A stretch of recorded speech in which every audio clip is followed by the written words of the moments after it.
I'm Spencer. I'm Eric. And I'm looking at those eyes. And this is The Edge. And we're here to review Shin Megami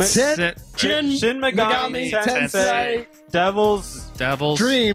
Shin Megami Tensei Dream Star Sock. Shin Megami Tensei Devil's Survivor Record Break 2. No. Shin Megami Tensei Devil's Survivor 2.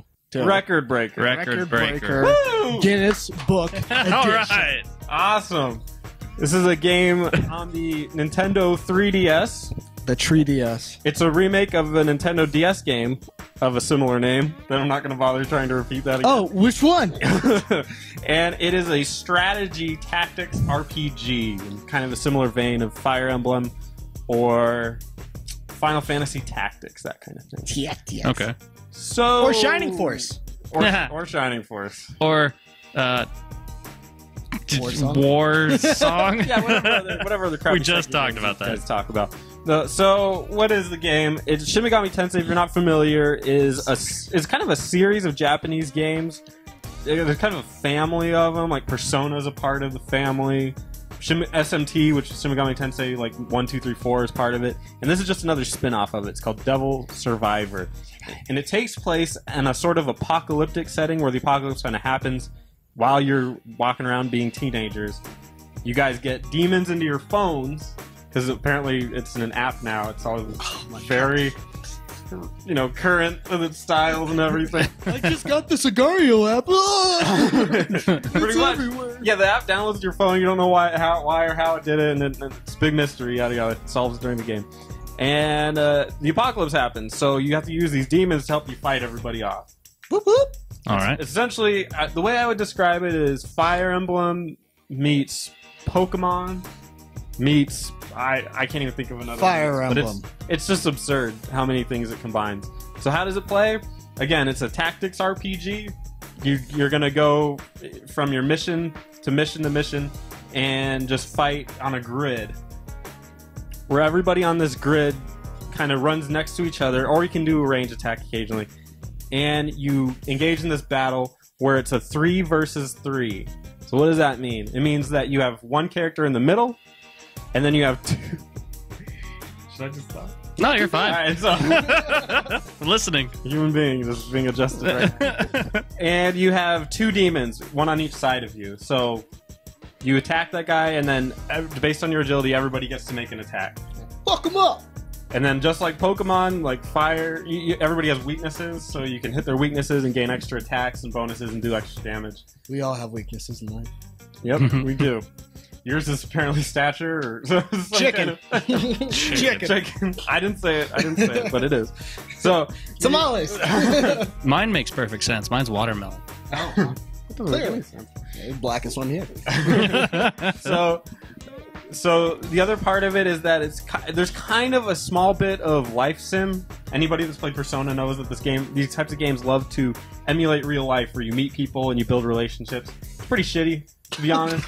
It's kind of just like Fuck those relationships. God damn it. you're at level 1 with this person. Oh, you talked to them a little bit. Okay, you're at level 2 with them now. Like that's pretty much the extent. Yo, that's of how it life, goes. yo. So what level are we at? Because we've done over 180 episodes over a year. We're in the negative integers right now. We're doing endgame raids right now. Kind of sick of your Don't brag. So I didn't say it was a healthy relationship. I said we had a high relationship. As you build your relationships with all these people, you gain more abilities with them. Kind of a synergy type of thing, but nothing too crazy. Fire Emblem did it a lot better. I'm just going to put that out there. Damn. So you kind of gain more demons through non-traditional means. You can get them through an auction. Yeah. Where you end up buying them. Buy them. You can buy them for gold that you get, and you'll have, on the setting that I had, you had plenty of gold. Or you can, and then you can fuse them together to create new demons, which is really addicting, and kind of the main thing of the game is to get your best demons come from fusing. So do that often, and your party always changes, so it's always kind of spur of the moment kind of thing. Wait, so you don't control when your party changes? You do. You have complete control when your party changes. You said they always changed. When you fuse them. So you'll take, like, you'll have a demon for a little bit. That demon won't be good later. So you gotta fuse it with something else and make a new, better one. And that's just pretty much how you grow. So you're always growing. You're always growing. Yep. Up in the gym, just working on my fitness. So... Everything was good. I will argue that at the end of the game took a crazy spike in difficulty. Like, literally within the last 3 missions, it actually started mattering what kind of demons you had. What's the matter? Didn't grind it out?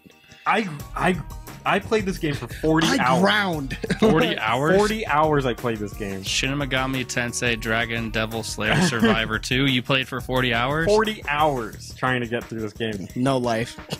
Loser. So lame. Get a job. So as far as the graphics go, if you like anime, you're gonna love this. If you don't like anime, it's alright. Are they fucking chibi? No, they're not. They're human being looking creatures. Human anime being. And, you know, the setting, I actually thought the graphics were pretty darn good.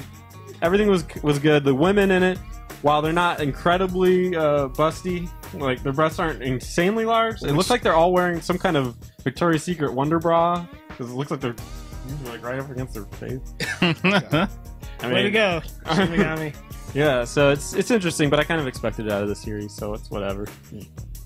As far as the sound goes, the voice acting is great. I really, really like the voice acting in it. They all have really good characters. My favorite was Joe, for anybody who's watching. Joe Blow. Joe Blow. Joe Mo. He's my boy, Joe. But otherwise, everybody was really, really good. Your main character obviously doesn't speak because he's a silent protagonist that you kind of guide through. Just looks at people weird. Yeah, he changes his pose every once in a while. He'll go like... Yeah. So it's pretty wild on that front. So as far as pros and cons, I guess we can get into this. The pros of the game are it's very addictive. The demons in it is really, really addicted to get them going and summoning them. Catch 'em all. It's basically if you had Pokemon, which is already an addictive game, but it's kind of dying on me a little bit. Oh, but if you had Pokemon and it's like, you know what? I'm sick of having a Charmeleon and a War Turtle. What if I fuse them together to make some freak? I only know about the 900 plus originals. Yeah, if you could fuse those together, what would you make? Oh, cool. What if I fuse that one with another fucking Pokemon? Just endlessly fusing them. The Warmeleon Puff. Yeah. Jiggly Turtle. So if you could do that, like, you would do it. And that's what this game is. So it's very addictive on that front. The combat is satisfying, is pretty good. It could be a little better, which I'll get to in the cons, but the graphics are fine. I'm totally distracted by creating my own Pokemon in my head now. I'm trying to figure out one long name for like Pikachu Moo or Pika Moo Eve Ghastly Chew. Well, some of the names are pretty darn weird, so it kind of fits that. It's Latin. The graphics, if you like anime, you'll like it. It's a bunch of anime crap. The sound is great. The music actually is pretty darn good too. It's got this nice like drum beat, like guitar. It's fun. Playing on the drums or playing guitar. So I will say we can move on to the cons real quick. The cons are there are no weapons in the game, which I was kind of disappointed in. I like it when a game... I don't know why, maybe I'm just a traditionalist, but I like my main character at least to wield a weapon. You can give him a sword, you can give him a gun, or a book. Something. So Final Fantasy Type 0, the cards. Yeah. What? No! Take No. that, that's an ace. That was terrible. That was awful. But you never get like a sword, so you're assuming that you're always hitting them with your fist, even the girls and like the little people. Vicious. So it's kind of strange. I wish you could have gotten a weapon and upgraded your own character a little more with that. Finger bang attack. Yeah. Essentially. Everyone's just finger banging. Circle jerker. So, there's that. I will say that the story took, I bet, two-thirds into the story when they actually got to like the big twist, which isn't really that much of a twist, but they got to the twist of the game, and then they started introducing the latter end of it towards the climax. The dialogue was really stupid around it. Just hearing it was like it was written by a 4-year-old who had a very loose concept of how the world works. And by 4-year-old, I mean like it's about friendship. Friendship. I don't know. Maybe other people like it, but the theme of it just was like pounding into your head to the point that it didn't even make any sense. French. So that was pretty stupid. Now, for those that have beaten that or played the other one, you can just skip right ahead of it into what's called the Triangulum, which is an extended part of the game that wasn't in the original. And it's just a couple more like big monstrous demons you can fight.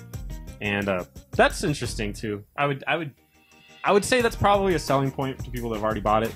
But again, I don't know how much those people are dedicated to these kinds of games. So it's just a little more of the same on that. Friendship. And the other con of the game, I would say, is that, again, like, the ending spikes like you wouldn't believe. Little tip to all you, holy spells go through barriers. I had to game fax that. You don't have to game fax that for me. Watch, they tell You you, can like, itch in the fax opening, that. They're Yeah. like, holy goes through spell or Yeah. shields. And you're like, I'll just put that at the very beginning. That is invaluable to know. Holy goes through put it in your barriers. description. Holy goes to barriers. Yeah. Be sure There to you like, go. comment, subscribe. You're welcome. So do I recommend the game? Yes. If you are into tactics, RPGs, or RPGs in general, and you want a good one for the 3DS, this one's definitely worth it. I paid $40 for it, and I think that's perfectly fair. 40 hours to beat this game, a little bit longer if you want to go through the Triangulum and all that stuff. And then if you want to really grind it out, you absolutely can and get all the demons and stuff. Knock yourself out. Seems like a horrible task for me, but I'm not a collector, so there it is. So absolutely, if you're not really into RPGs and you don't want to wait a lot, I would say it's one of the faster moving RPGs out there, but there are moments that just make you want to pull your hair out with frustration, especially towards the end. Damn. So, I'm Spencer. I'm Eric. And that's a bald spot. What? This is The Itch. Yeah. Be sure to like, Like, comment, subscribe. yo. We do new videos. Every week. And you can also check us out on theitchnetwork.com and Twitch. This is The Itch. Thanks for watching.